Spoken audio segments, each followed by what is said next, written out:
महिलेनं चक्क आपल्या 2 चिमुकल्यांची गळा दाबून हत्या केलेली आहे। यातील एक बाळ 3 वर्ष तर दुसरं अवघं 1 वर्षाचं होतं।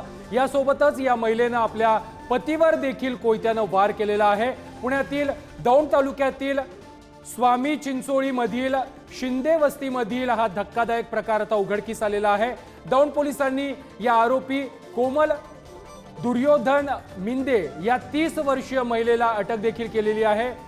पती पत्नीच्या वादातून आणि सासरच्या जाचाला त्रासून महिलेनं हे टोकाचं पाऊल उचलल्याची माहिती आता समोर येते आहे। या संदर्भात अधिक माहिती देत आहेत आमचे प्रतिनिधी विशाल।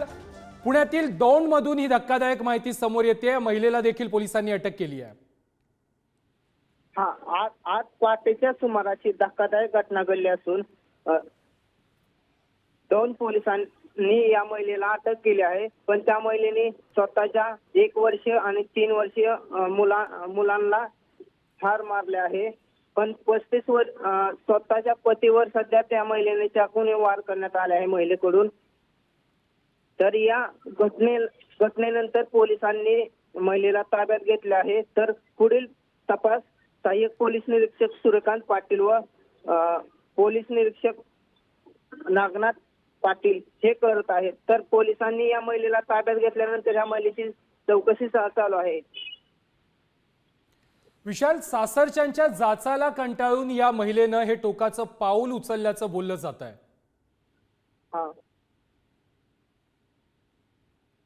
पण पती आणि पत्नीच्या वादातून हा घटना घडल्याची समोर येत आहे अद्याप तरी। नक्कीच विशाल, धन्यवाद तुम्ही दिलेल्या माहिती संदर्भात। पुण्यातील दौंड मधील ही धक्कादायक माहिती आता समोर आलेली आहे। पुण्यामधून ही धक्कादायक बातमी समोर येते। दौंड मध्ये एका महिलेनं चक्क आपल्या 2 चिमुकल्यांची गळा दाबून हत्या केलेली आहे। यातील एक बाळ हे 3 वर्षांचं होतं तर दुसरं अवघं 1 वर्षांचं होतं।